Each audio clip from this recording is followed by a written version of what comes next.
Welcome to your channel puzzle decoded. आज हम लोग कोडेड साइलो का क्वेश्चन करने जा रहे हैं, ठीक है, जो मेंस लेवल क्वेश्चन है। ए हैच बी का मतलब है some A is B. A dollar अगर है तो नो ए इज बी। और ये चीज ध्यान में रखना है, पहली चीज जो है कोडेड साइलो में कि साइन जो आ रहा है, ठीक है ना, जो भी हैच है या कुछ भी साइन है, मान लेते हैं एग्जाम्पल के तौर पे हैच ही है, तो सम ए इज बी है, ठीक है। यहाँ पे ये चीज ध्यान में रखना है कि सम ए के बारे में बात किया जा रहा है, उसके बाद बी के बारे में बात किया जा रहा है। पहले ए आ रहा है, उसके बाद बी आ रहा है। और सेकंड साइन में अगर ए एट बी है तो उसमें कौन सा आ रहा है पहले, सम। इसका मतलब क्या ऐड करने, मतलब only a few A is B. तो यहाँ पे only a few A is B यही आ रहा है, ठीक है। Only a few A is B, इसका मतलब क्या हुआ कि पहले ए यहाँ भी आ रहा है और यहाँ भी। इस चीज को ध्यान में रखना है कि जो पहले इंटिटी इसमें आ रही है वही सेकंड लाइन में भी आ रही है या नहीं, थर्ड लाइन में भी आ रही है नहीं, मतलब जितने भी कोडेड फॉर्म है सब में पहले जो आ रहा है फर्स्ट में वही लास्ट तक वही आना चाहिए। अगर पहले वो नहीं आ रहा है तो उसका मीनिंग थोड़ा सा चेंज हो जाता है, तो इस बात का हमें ख्याल रखना है। और कोडेड साइलो और नॉर्मल साइलो में कोई डिफरेंस नहीं है, बस साइन का डिफरेंस है और कोई भी डिफरेंस नहीं है। नॉर्मल जैसे वो क्वेश्चन होते हैं एज यूजुअल वैसे ही क्वेश्चंस मतलब कोडेड फॉर्म में होते हैं, ठीक है। तो सबसे पहले स्टेटमेंट की तरफ चलेंगे, डायग्राम बनाएंगे और उसके बाद फिर हम लोग ऑप्शंस की तरफ चलेंगे, कंक्लूजन की तरफ, ठीक है। तो इसमें देखते हैं कि सारे साइन के बारे में तो लिखा हुआ है। ऑल परसेंटेज का मतलब हुआ all A is B, question mark का only A is B, and का मतलब है some A is not a B, ठीक है। ये निगेटिव वाला पास मतलब ये निगेटिव स्टेटमेंट है। उसके बाद एक न्यू साइन है, ये एक्सक्लामेशन का, जो पॉसिबिलिटी को डिनोट करता है। तो ये इंपॉर्टेंट है कि पॉसिबिलिटी को डिनोट तो करता है लेकिन किस तरीके से करता है। तो यहाँ पे एक नोट दिया गया है हमें। नोट में कहा गया है कि अगर किसी भी साइन के बाद एक्सक्लामेशन का साइन अगर आता है तो उसका क्या मतलब होता है। जैसे यहाँ परसेंट के बाद अगर एक्सक्लामेशन का साइन आ रहा है तो ऑल ए इज बी होता है परसेंट का मतलब। तो यहाँ पे हो जाएगा all A being B is a possibility, ठीक है। लेकिन यही हैच के साथ अगर एक्सक्लामेशन का आएगा some A being B is a possibility हो जाएगा। वैसे ही अगर इसके साथ आए तो no A is B is a possibility, being B is a possibility, ठीक है। ये भी एक नेगेटिव कंक्लूजन है, मतलब स्टेटमेंट है। उसके बाद एट द रेट के साथ अगर आए तो only a few is being B is a possibility, ठीक है। ऐसे ही हम लोग को पॉसिबिलिटी वाले मतलब क्वेश्चंस को देखना है, ठीक है। आगे चलते हैं।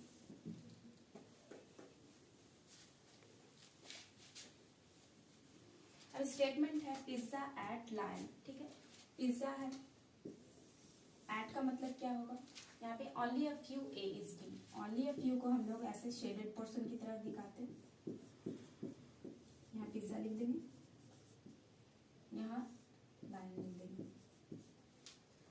अब इस शेडेड पोर्शन का मतलब क्या हुआ, कुछ पोर्शन जो है, जो ये पोर्शन डिनोट कर रहा है सिर्फ यही लाइन हो सकता है, बाकी ये पोर्शन जो है ये कभी लाइन नहीं हो सकता, ठीक है।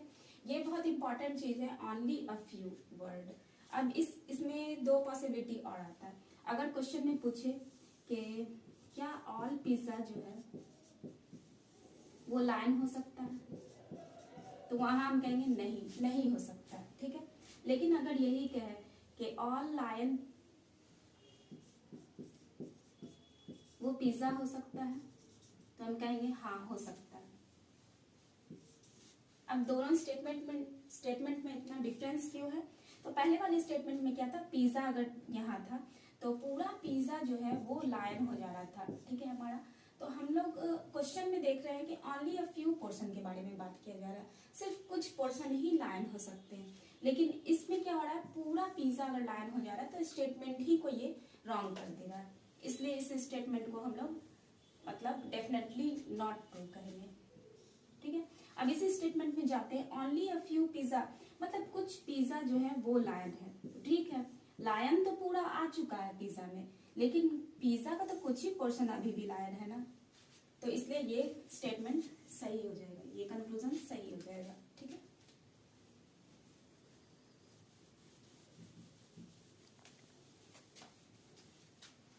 आगे चलते हैं।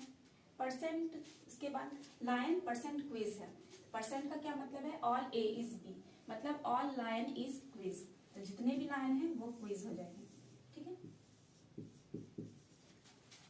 अब है quiz hatch ink. Quiz hatch ink, hatch का मतलब क्या है, सम ए इज बी, यहाँ कह सकते हैं सम क्विज इज इंक, तो सम क्विज जो है वो इंक हो जाएगा, ठीक है। उसके बाद है मतलब अलग से एक स्टेटमेंट है, pen dollar ink. Pen dollar ink, dollar का मतलब क्या होता है, नो ए इज बी, मतलब कोई भी पेन जो है वो इंक नहीं होगा, इंक है, यहाँ पेन बना देंगे, यहाँ क्रॉस कर देंगे, ठीक है। अब कंक्लूजन की तरफ चलते हैं, पिज्जा हैच, उसके बाद एक्सक्लामेशन का साइन है और पेन है, तो हैच का मतलब क्या, some A is B, some pizza, यहाँ पे देखते हैं अगर इस ये कंक्लूजन को, some pizza is being a pen is a possibility, तो कुछ पिज्जा जो है क्या पेन हो सकते हैं, हाँ हो सकते हैं, क्यों, क्योंकि अगर इसी को हम अगर बढ़ा के यहाँ अगर मान लेते पेन अगर यहाँ हो तो ये चीज पॉसिबल है, हाँ है, क्योंकि इन दोनों का कोई भी रिलेशन नहीं दिया हुआ है, ये दोनों एकदम टोटली इंटायरली मतलब इंडिपेंडेंट चीज है, एंटिटी है, और इसमें से अगर हम लोग पेन को अगर यहाँ दे भी आते, पिज्जा का कुछ पोर्शन बना भी ड्रॉ भी कर देते, तो उससे हमारे इस वाले पोर्शन पे यानी लायन और जो पिज्जा का जो पोर्शन है ओनली अ फ्यू ही रह जाता है, उसमें कोई भी चेंजिंग नहीं आता है, तो ये वाला कंक्लूजन सही है, ठीक है।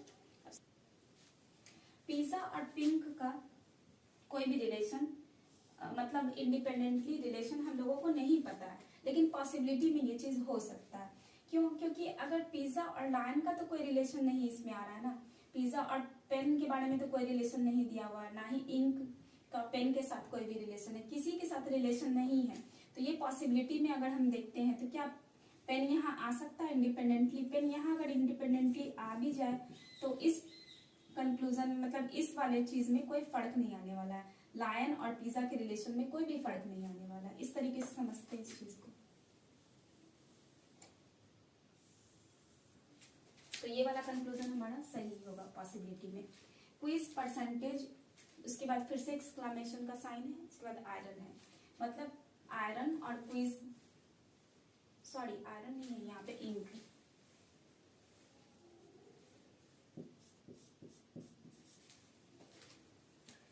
क्विज और इंक के बारे में अगर देखते हैं तो हैच का साइन, सॉरी परसेंटेज का साइन है, मतलब all quiz is being an ink, is being an ink is a possibility, तो क्या पूरे इंक में क्विज आ सकता है, क्यों नहीं आ सकता, अगर इसी पोर्शन को हम अगर बढ़ा देते हैं और इसे इंक मान लेते हैं पूरे पोर्शन को, तो क्या आ सकता है, हाँ आ सकता है, ये भी पॉसिबिलिटी सही हो जाएगी, ठीक है।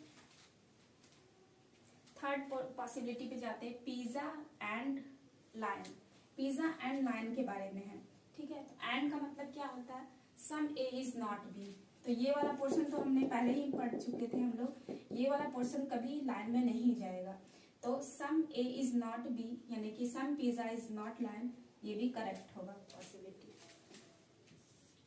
ठीक है, ये भी कंक्लूजन करेक्ट होगा, तो इसमें आंसर कौन सा जाएगा, ऑल, ठीक है।